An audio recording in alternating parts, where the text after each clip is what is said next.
ஆசை, உலக ஆசை. உலகத்துல இருக்கிறவங்க ஒரு காரியத்தை சொல்லும் போது அவனுடைய ஆசையும் உன் ஆசையும் ஒன்னா இருக்கக்கூடாது. அப்ப ஏதாவது பிரச்சனை இருக்குன்னு அர்த்தம்.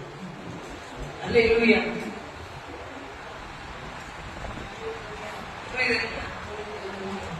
அவன் ஆசை உலகத்துக்குரியதா இருக்கணும், உன் ஆசை பரலோகத்துக்குரியதா இருக்கணும். அப்பதான் நீ மறுஜென்ம வாழ்க்கையில வாழ்ந்துட்டு இருக்க. இயேசு உங்களை ஏற்றுக்கொண்டு வாழ்ந்துட்டு இருக்க. அவன் ஒரு காரியத்தை பார்த்து, ஒரு துன்பத்தை பார்த்து சிரிக்கிறான், உனக்கு அழுகு வரணும். ரெண்டு பேருக்கு பயங்கர டிஃபரன்ஸ் இருக்கும். உலகத்துல இருக்கிறவனுக்கும் கிறிஸ்துவினால் மறுபடியும் பிறந்தவனுக்கும் எப்படி டிஃபரன்ஸ் இருக்கும் அப்படின்னா, பார்க்க தெரியாதவனுக்கு ஒரே கண்ணு ஒரே முக்கு எல்லாரும் ஒரே மாதிரி இருக்கும். ஆனா அவனுடைய செயல்கள், நற்கிரியைகள்,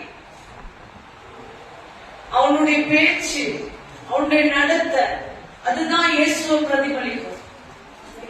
ஆமென். இதுதான் நம்ம அடுத்து பார்க்க போறோம். சோ நம்ம இச்சை அடக்க உணர்வுகளாக இருக்க வேண்டும் என்பதை வேதத்தில்